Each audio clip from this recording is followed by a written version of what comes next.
Salut toi, bienvenue dans une nouvelle vidéo, j'espère que tu vas bien depuis la semaine dernière. J'étais en train de réaliser qu'en fait ma chaîne, c'était en train de devenir un bordel monumental. Parce qu'à la base j'ai envie de tout faire. J'ai envie de faire des vlogs, des storytime, de jouer aux jeux vidéo, de faire du cinéma, de faire des fictions, j'ai envie de tout faire, j'ai pas envie de me mettre de limites. Mais c'est vrai que là ça commence un petit peu à être le bordel. C'est vrai que là il y a un peu de... Hein, ce serait bien de ranger un petit peu. Alors pour que vous compreniez... Alors pour que vous compreniez, alors du coup sur cette chaîne il y aura encore une fois plein de choses différentes, mais je voulais un petit peu clarifier quelque chose avec vous, parce que là vous allez commencer à vous dire il fait tout le temps un peu la même chose mais c'est pas les mêmes vidéos. En gros je vous explique, à la base ça a commencé avec TikTok, avec donc le tourne ton téléphone, rapproche-toi on va discuter, et où je parle avec vous. À la base tout part de ça. Et à partir de ce concept là, je me suis dit qu'il fallait essayer de le changer pour que ça donne une version un peu plus longue, un peu plus complète, un peu plus intéressante, etc. Mais toujours dans le même but d'essayer de vous faire aller bien et d'essayer de vous remonter un peu le moral et voilà, et moi si j'arrive à vous refaire votre journée, bah mon taf il est fait, genre c'est bon, j'ai tout gagné. Donc en gros, il va y avoir 3 types de vidéos différentes un petit peu sur ce même sujet-là. Je vous explique. Oh non, je suis trop triste. Je viens d'avoir un truc qui me dit comme quoi j'ai plus de batterie sur ma... dans ma carte mémoire, là, enfin dans ma batterie, en fait... Il y a un truc qui vient de me dire que j'ai plus de batterie dans ma batterie et l'autre elle est pas chargée. Ça veut dire que je peux pas tourner ma vidéo maintenant alors que j'avais très envie de tourner maintenant. Bah. Ok, bon bah... Je vais recharger mes batteries et on se retrouve tout à l'heure. Alors bon bah à tout alors. Bon, il y aura pas le même axe, enfin le même plan, je sais pas trop comment je vais faire. Ouais, si, je sais pas si c'est le même plan, je sais pas si j'ai réussi à remettre bien. Mais c'est bon, alors apparemment ma batterie, elle est chargée, alors c'est bon, je peux tourner. Ok, alors c'est parti. Donc comme je vous expliquais, je crois que j'ai eu le temps de le tourner, ça, avant que, avant que ma caméra s'éteigne. Où je vous expliquais que du coup, il y a 3 types de vidéos qui se ressemblent un petit peu. Ça va aller, qui est déjà sorti sur YouTube et qui est juste un moment où ça ressemble beaucoup à TikTok, mais en plus long. Ça va aller promis, où du coup c'est les rediffusions des lives et de ce qu'on a fait quand on a parlé avec vous en live et que voilà, on a essayé de discuter un petit peu de vos soucis et de comment essayer de vous faire aller un peu mieux. Et ce type de vidéo, qui s'appelle Viens on discute, et où là du coup encore une fois c'est vraiment... ça peut parler de tout en fait. Il n'y a pas de sujet précis, il n'y a rien, il n'y a pas de... C'est juste un truc qui est en lien avec comment aller mieux genre. Et... Je suis ni médecin ni psychologue, mais apparemment j'arrive à dire pas trop des bêtises et ça arrive un peu à vous aider, donc bah let's go, moi je m'arrête pas. Donc voilà, bienvenue dans cette vidéo On discute. Voilà, j'ai trop hâte, ça va parler d'un sujet qui me touche vachement et qui moi personnellement m'a beaucoup aidé. Donc voilà, j'ai trop hâte de vous le partager et c'est parti, bonne vidéo. Alors aujourd'hui, je vais vous parler de la série Friends. Attendez, ceux qui n'ont pas vu la série, ceux qui aiment pas la série, ceux qui n'ont pas vu un épisode, calmez-vous. Au-delà du fait que, évidemment, je pense que c'est une des meilleures séries du monde, cette vidéo peut vous aider même si vous n'avez vu aucun épisode de cette série. Et même si je suis comédien et que je travaille dans le cinéma, j'ai pas forcément envie... Bah, j'aurais pu en vrai donner mon avis ou même faire une espèce de critique un peu cinématographique ou technique, etc. Mais c'est pas forcément ce qui m'intéresse là. Moi, j'ai plus envie de vous parler des bienfaits psychologiques.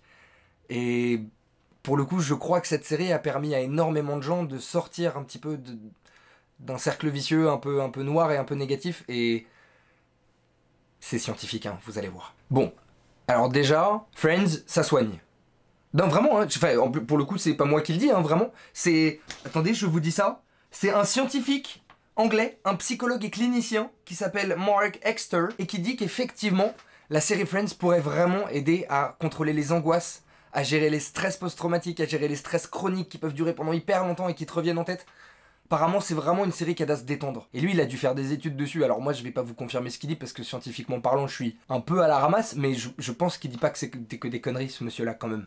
Donc là, premier argument, on part du principe qu'il y a des scientifiques qui disent que cette série permet effectivement de calmer vos angoisses et peut-être de redonner un petit peu de positif dans votre vie. Donc là, déjà, pour tous les gens très terre-à-terre et qui croient pas trop au côté psychologique et qui veulent le côté scientifique, c'est bon? C'est bon pour vous, là? On a des sciences, là? Alors... Là, ce que je vais dire ne s'adresse évidemment pas aux fans de la série, ni aux gens qui sont hyper curieux et peut-être ont envie d'aller la regarder après. Je m'adresse vraiment aux gens sceptiques et qui ont des a priori sur cette série. Moi, le premier, hein, j'ai regardé Friends il y a que 2-3 ans maximum. Depuis, je l'ai regardé à peu près 5 fois en entier. Mais à la base, je l'ai regardé qu'il y a 2-3 ans. Et c'est vrai que pendant des années, moi j'ai vu des épisodes de Friends tomber au hasard sur TMC, à la télé, doublés en français avec des doublages horribles, on entend les rires hyper forts au fond et tout. Je trouvais pas ça intéressant du tout. Donc je vous comprends. Mais il y a une manière de regarder Friends. Faut partir sur des bonnes bases. Déjà, un compte Netflix, je pense que beaucoup d'entre vous ont un compte Netflix aujourd'hui, et regardez en VOST.fr avec les sous-titres. Vraiment. Parce qu'en fait, il y a tellement de choses drôles, de choses intéressantes et de choses jolies dans cette série qui sont compréhensibles qu'avec la voix des personnages. Et c'est pas qu'une histoire de sous-titres, parce que même les sous-titres, ils sont pas tout le temps vraiment accurate, enfin ça respecte pas vraiment la version originale au niveau du texte, mais dans l'idée, tu comprends tout, et au niveau du son, c'est vraiment plus agréable. Et même si tu passes cette barrière-là de regarder en VO et de commencer à te dire « Ok, c'est cool, je trouve ça moins pire », peut-être que ce qui va te gêner, c'est les rires. Parce qu'effectivement, comme dans plein de sitcoms américains, et même dans toutes les séries de Disney Channel qu'on a regardées dans notre enfance, Zack et Cody, Phénomène Raven, Les Sorciers de Waverly Place, tout ça, il y a des rires derrière. Et moi, je trouve ça assez gênant parce qu'on sait qu'ils sont fake, ces rires-là. On sait que c'est un mec qui est derrière avec une machine et qui, dès qu'il y a une blague, il appuie sur un bouton et c'est des rires préenregistrés. Le fait que ce soit des rires préenregistrés, c'est pas vrai dans Friends. C'est pas le cas. Il y a pas de rire enregistré. Alors si, les seuls moments où il y a des rires enregistrés, c'est parce que du coup c'est des moments où il y a eu des vrais trucs de suspense importants pour l'histoire de Friends qui voulaient pas qu'il y ait de spoil, et que du coup, ils ont enregistré la petite partie histoire d'eux sans spectateurs. Mais sinon, Friends, les 10 saisons, il y a du public. Pendant 10 saisons, quand t'entends des gens rire, et tu peux l'écouter d'ailleurs. T'entends en général qu'il y a des gens qui ont un rire hyper particulier qui se distinguent des autres. Pendant 10 ans, c'est du théâtre en fait cette série. Bon alors, déjà tu te dis que ok, bon alors c'est cool, c'était des vrais rires, etc. Mais au-delà de ça, il y a eu un travail de dingue. C'est-à-dire qu'en fait, à chaque épisode, à chaque scène, ils arrivaient avec leur texte, ils faisaient leurs blagues, ils les faisaient 1, 2, 3 fois. Le public rigolait. Et si jamais c'était vraiment pas dingue, qu'il y avait pas assez de rire ou quoi que ce soit, ou même qu'il y avait un bide et qu'il y avait une blague qui était pas bonne, ils coupaient la prise. Il y avait David Crane et Martha Kaufman, les deux scénaristes, qui venaient sur le plateau, et avec les acteurs qui jouaient la scène, ils se retournaient, ils parlaient au public, et ils leur demandaient, alors ok, alors celle-là, pourquoi tu l'as pas trouvé drôle? Il y a un mec dans le public qui se lève et qui dit, ah bah ça, moi je me suis dit que ça aurait pu être tellement drôle qu'il y ait ça à la place, vous trouvez pas? Tout le monde dit, ah ouais, carrément, c'est une grave bonne idée. Et ils travaillaient comme ça. Donc évidemment que cette série n'a pu donner que quelque chose de bien, parce que le public a donné son avis dans 100% du processus, et que toutes les blagues ont été validées par nous, en fait. Par des gens comme nous, qui connaissent rien au cinéma, et qui à la base viennent juste comme spectateurs et qui ont envie de rire. Donc du coup, je vous le dis, si vous regardez cette série dans les bonnes conditions, c'est drôle. C'est très drôle. Et même si c'est pas un humour qui vous touche à la base, bah tu souris. Bon, je vais arrêter, j'avais dit que j'allais pas vous faire une espèce de critique technique, et c'est exactement ce que je suis en train de faire, je vais arrêter. Je voulais juste vous dire à quel point je pense que ça jouait un rôle dans le fait que cette série soit pour moi la meilleure série de l'histoire. C'est que la manière d'avoir créé cette série, elle est juste trop cool en fait. Et qui n'a pas envie d'aller dans le public d'une nouvelle série télé hyper drôle, et que les acteurs pendant les prises te demandent et te disent « Ah d'ailleurs, ça t'a trouvé ça drôle? Tu penses que je devrais le changer comment ça? Tu penses qu'il faudrait le dire comment pour que ce soit cool et tout ?» C'est incroyable. Bon, revenons à nos moutons. Pour moi, Friends, c'est la meilleure thérapie possible. C'est une thérapie, vraiment. Moi je sais que ça m'a aidé, beaucoup. Et je trouve que c'est la meilleure thérapie possible parce que ça te permet de rester avec toi-même. Tu te forces pas, même si il y a plein de gens à qui ça fait plus de bien, mais tu te forces pas à parler à quelqu'un d'autre, à essayer d'extérioriser ce que tu penses. Non, t'essaies juste d'aller mieux. Et de te dire que bah tu peux peut-être laisser ce truc-là sur le côté, le truc qui va pas bien, et qu'avec le temps, bah ça va passer. Et c'est ce qui est dingue dans cette série, c'est qu'apparemment, ça te permet juste d'oublier le fait que tu vas pas très bien. Moi, à chaque fois qu'il y avait des moments où vraiment ça allait pas, tu regardes 3, 4 épisodes, t'as plus de soucis, hein. Déjà, cette série, elle parle de l'amour, de l'amitié, de ton premier boulot, de ton premier appartement, de la jalousie d'un couple, de la honte qu'on peut ressentir, des relations familiales, mais surtout de bienveillance. Du premier épisode dans la saison 1 jusqu'au dernier épisode de la saison 10, il y a de la bienveillance. Et bah c'est trop important quoi. Et je vous jure, le truc le plus fou, c'est que tous les personnages ont un bon fond. Moi je suis le premier en tant que comédien à adorer les rôles de méchants, j'adore jouer des rôles de méchants, et je trouve que c'est ultra nécessaire à une histoire, mais là c'est vraiment la seule série où il y a juste des gens gentils. Et même si ces gens gentils, ils vont être maladroits, ils vont être parfois un petit peu égoïstes, enfin on a tous des défauts, on est humains en fait. Ils sont tous dans l'envie d'aider l'autre, de pas faire du mal à l'autre, de pas se faire du mal à soi non plus tant qu'à faire. Voilà, il y a une espèce d'énergie de il faut que ça aille bien, et bah moi je trouve que ça fait du bien. Voilà. Et je suis d'accord avec vous que même peut-être dans cette série, il faudrait peut-être un méchant, vraiment, un mec qui vient perturber tout cet équilibre-là et tout, c'est souvent très intéressant pour une histoire, mais Félix Radieux, il a dit « Eh oui, les gentils l'emportent rarement, mais leurs histoires sont tellement plus jolies. » Et c'est vrai, là il y a que des gentils, et quand t'arrives à la fin de cette série, tu te dis « Mais en fait, la gentillesse et la bienveillance, ça veut dire le bonheur en fait. Pourquoi on s'emmerde à chaque fois avec ces trucs de vouloir faire mal à l'autre ?» Et moi le premier, hein, je suis très loin d'être parfait sur ce domaine-là, et Et il y a des choses pour lesquelles j'agis pas bien, et parfois je suis égoïste, et parfois j'ai même envie d'être méchant avec des gens quand on m'a fait mal avant, et que... Donc on est tous très loin d'être parfaits, mais en tout cas cette série, elle aide à comprendre comment est-ce qu'il faut se comporter avec les gens que t'aimes, et avec tes amis, et avec les gens avec qui t'as envie d'être bienveillant, en tout cas. Je trouve que c'est une jolie leçon de vie, en fait. Et même si effectivement, alors pour le coup il se passe quand même plein d'histoires très suspense, c'est très cool, mais vu que c'est quand même une série un petit peu en mode monde des bisounours, et tout le monde il est beau, tout le monde il est gentil, ça pourrait ne pas être crédible. Mais en fait on y croit grave. Et je pense que c'est pour deux raisons. La première, c'est que ces 6 personnages-là, ils sont hyper différents. Ils ont tous une personnalité hyper différente. Et d'ailleurs, il y a une étude, j'avais vu je crois une étude suédoise ou un truc comme ça, qui expliquait que dans chacun de nous, il y a 2 personnalités de 2 des personnages de Friends. Que par exemple, dans toi qui regarde cette vidéo, tu es peut-être un mélange entre Chandler et Phoebe. Tu es peut-être un mélange entre Monica et Ross. Peut-être un mélange entre Monica et Phoebe.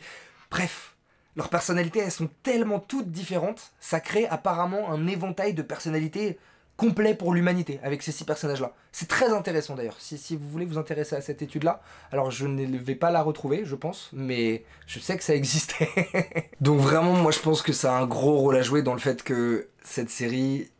elle fonctionne, c'est que tous ces personnages-là, ils sont hyper différents, et ils sont tous tellement différents qu'on peut tous s'identifier à quelqu'un en fait. Et même si t'aimes qu'un seul des 6 personnages, ou alors t'aimes les 6, peu importe, t'as besoin d'en aimer qu'un seul, en vrai, pour kiffer cette série et être accroché par cette série. Et pour le coup, alors ça moi c'est très personnel, mais je sais que je me suis hyper identifié à un personnage, plus qu'à l'autre, même si je pense savoir les 2 personnages qui font ma personnalité, mais je pense que je suis bien plus l'un que l'autre, et c'est vrai que du coup, en fonction des choix qu'il fait, et de comment se passe sa vie au fur et à mesure de cette série, bah, ça fait réfléchir. Mais ça fait réfléchir que d'une manière positive. Donc je pense que ça peut que faire du bien. Et si ça marche avec moi, il y a pas de raison que ça marche pas avec vous. Et je pense que la deuxième raison pour laquelle la série fonctionne autant, même si elle est un peu en accord avec la première, c'est que c'est trop bien écrit en fait. Les dialogues ils sont incroyables, les blagues sont incroyables, et pour le coup, en termes d'humour, ils ont tous un humour différent. Mais les 6, vraiment. Personne n'a le même humour que Chandler, personne n'a le même humour que Ross, personne n'a le même humour que Joey. Enfin genre, vraiment, ils sont tous tellement différents. Il y en a pour tout le monde en fait. Il y a de quoi vous faire kiffer, genre vraiment... Et même si t'aimes aucun des 6 personnages principaux, t'as Gunther, t'as Janice, enfin il y a trop de personnages secondaires qui sont incroyables. En fait, le travail sur les personnages dans cette série, il est dingue. Toutes les personnalités, elles sont tellement construites, tellement complètes, tellement travaillées, c'est... incroyable. Moi je crois que cette série, elle m'a vraiment fait comprendre quelque chose, c'est l'importance de la bienveillance encore une fois, et je sais que je dis ce mot là un peu tout le temps, et c'est un mot qui peut parfois être mal utilisé, mais je pense au côté positif vraiment de la bienveillance, et je pense que pour être heureux on a besoin de cette bienveillance. En fait, je commence à partir du principe que tout ce que tu donnes, tu le reprends dans la gueule multiplié en fait. Et le plus égale plus de Lena Situation. Évidemment que c'est vrai. Plus tu donnes du positif, plus on te rend du positif, et plus toi tu provoques le positif, plus il y a du positif qui t'arrive. Et c'est pareil avec le négatif. Donc en vrai, j'ai l'impression que pour être heureux, il faut être bienveillant. Alors petit spoil, mais bon en même temps ça fait 15 ans que la série elle est sortie, enfin 25 ans même. 25 ans. Ça fait 25 ans que la série elle est sortie et elle est toujours première des ventes tous les ans. Ça n'a aucun sens, un quart de siècle. Alors petit spoil du coup, ils finissent tous heureux dans Friends. Et je pense que s'ils finissent tous heureux, c'est parce qu'au final ils ont tous été bienveillants. Et que même s'il y en a où ça a pris plus de temps que d'autres, ils ont tous fini par être heureux, ils ont tous fini par être épanouis, et ils ont tous fini par comprendre ce que valait vraiment la vie et à quel point elle était importante. Donc encore une fois, peut-être que tant qu'on n'est pas bienveillant, on peut pas vraiment être heureux. Je sais pas, hein, après je ne me prends pas pour Gandhi ou Mère Teresa, mais je ne sais jamais. Pour moi, le thème principal de cette série, c'est les relations humaines. C'est une célébration des relations humaines. Et précisément des relations qui touchent pas les gens de la même famille, qui touchent pas les gens avec le même sang, mais qui du coup ont un lien si spécial. Et vous savez du coup les amis, vous voyez de quoi je parle. Au final, c'est aussi ce que j'ai trouvé incroyable dans le film Five d'Igor Gottesman, c'est que bah ta famille, c'est celle que tu choisis. Y a pas d'histoire de lien de parenté, de sang, de devoir, de non, on n'a qu'une seule vie. Et notre vie, il faut qu'on la passe avec les gens qui sont bienveillants, qui prennent soin de nous, qui nous aiment et qu'on aime et avec qui juste c'est positif. Et donc si ces gens-là que tu choisis, ils font pas partie de ta famille, c'est pas grave. Ta seule vraie famille, c'est celle que tu choisis. Et encore une fois, c'est plus génial que tout le reste en vrai, d'avoir une famille soudée, d'avoir la chance de grandir avec une famille de gens qui s'aiment et qui se respectent, etc. Mais c'est pas pour autant que tu peux pas retrouver tous ces gens-là après. Et cette série, elle te montre ça, que des gens qui rentrent un petit peu dans la vie adulte, ils rencontrent d'autres gens, ils deviennent amis, et bah ça devient les personnes les plus importantes de toute leur vie, et les personnes qui les rendent les plus heureux de toute leur vie. C'est très très précieux les amis. Faut vraiment faire attention. Et moi je pense que cette série elle montre que peu importe que vous ayez une famille psychorigide comme celle de Monica ou absente comme celle de Chandler, que votre maman se soit suicidée comme Phoebe, que vous ayez 3 mariages ratés comme Ross, que vous vous retrouviez à la rue après avoir fui votre mariage en robe de mariée comme Rachel, ou que votre carrière d'acteur ne décolle jamais comme celle de Joey, il y a toujours une place pour être heureux. Et tant qu'il y a des amis, tout va bien. À la semaine prochaine. Ça sonne fort, t'es sur la bonne road. Et si ça sonne fort, ce soir c'est sur la bonne road. Take my head and hold on. Never needs a place not too far away. We are the one to be the one to say. Be the one to say we all make mistakes. Putain mais ça filme là en fait. Oh là là.